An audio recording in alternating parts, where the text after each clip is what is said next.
আসসালামু আলাইকুম, সকলকে স্বাগতম। তার তোমার বাড়ির পক্ষ থেকে আশা করি আপনারা সকলে ভালো আছেন।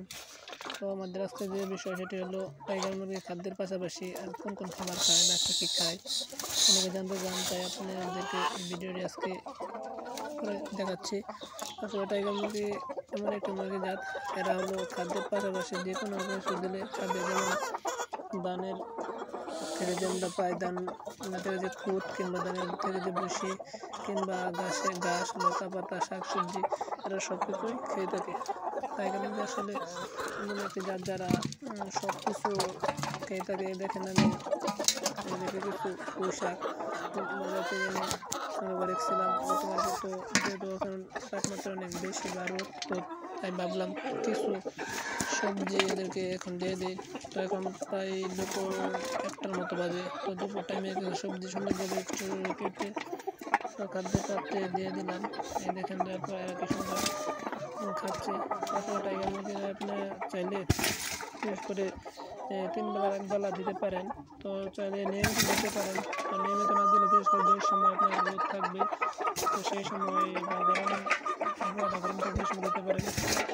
তাতে করে আপনার যে দুপুরের খাদ্য খরচ সেটা কম লাগবে এবং মুরগিগুলো এই শাকসবজি খেয়ে, যেহেতু এগুলো প্রাকৃতিকভাবে তৈরি বা পাওয়া যায়, তো এগুলো খাওয়ার পরে এরা দেখবেন শরীর অনেক ঠান্ডা থাকবে এবং মুরগির স্ট্রোক কমা বা মর্টালিটি হার কম থাকবে। তাছাড়া আপনার যে খাদ্য খরচটা সেটাও কমে যাবে। আর আপনার যদি খাবার ব্যবহার করেন দুপুর টাইমে, তাহলে দেখা যাবে যে আপনার অতিরিক্ত খাবারের যে খরচ সেটা লাগবে, কিংবা অতিরিক্ত গরম থাকলে সেই গরমের কারণে মুরগি স্ট্রোক করার সম্ভাবনাও থাকে। তো আসলে এই দুইটা বিষয় খেয়াল রাখবেন। তো বিশেষ করে আপনারা যেহেতু এটা আমরা আমাদের চারপাশে কিংবা বাজারে এই শাকসবজিগুলো পেয়ে থাকি, তাছাড়া এগুলো দামও বেশি একটা না। তো আপনারা চাইলে মুরগির 3 বেলার খাবারের 1 বেলা আপনারা যেহেতু দুপুর টাইমে এই শাকসবজি দিতে পারেন। তো আসলে এটা দিলে আপনার মুরগি খাবে সুন্দরভাবে। অনেকে বলে আসলে এগুলা খায় না, তো আসলে এটা ভুল। টাইগার মুরগিকে যে কোনো শাকসবজি দিবেন বা সুন্দর করে ছোটো করে কেটে দিবেন, তো দেখবেন কি সুন্দর খায়। দেখেন এরা সুন্দরভাবে খাইতেছে। তো আর কিছুক্ষণ পর থাকবে না, এগুলো শেষ হয়ে যাবে।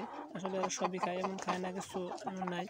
তো বিশেষ করে আপনারা যারা টাইগার মুরগি লালন পালন করতেছেন, তো আপনারা চাইলে আপনার যদি অতিরিক্ত খাদ্য খরচটা কমাতে চান, তাহলে দুপুর টাইমে এই শাকসবজি কিংবা লতা পাতা সংগ্রহ করে দিতে পারেন। আর এগুলো যদি আমরা আমাদের বাড়ির আশপাশে থেকে সংগ্রহ করতে পারি, তাই খরচটাও কম হবে। আবার মুরগি সুস্থ থাকবে এবং মুরগির মর্টালিটিটাও কম থাকে। যেহেতু এই এই এই লতা পাতাগুলো ঠান্ডা থাকে, তাই মুরগির শরীরটা অনেক ঠান্ডা থাকে। তো আপনারা যারা যারা এই টাইগার মুরগির কী খাদ্যের পাশাপাশি কী খায় এই ভিডিওটা চেয়েছেন, আসলে তাদের জন্য এই ভিডিওটা। আপনারা চাইলে এভাবে ট্রাই করতে পারেন। তো এটা আসলে আপনাদের ব্যক্তিগত ব্যাপার। তো আমি মাঝে মাঝে আর কি সবসময় দিই না।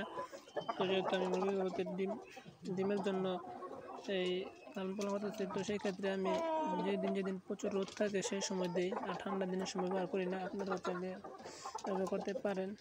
তো সকলে ভালো থাকবেন এবং আমাদের জন্য দোয়া করবেন যেন মহান আল্লাহ তাআলা সকলের ব্যবসায় বারাকা দান করে। আসসালামু আলাইকুম।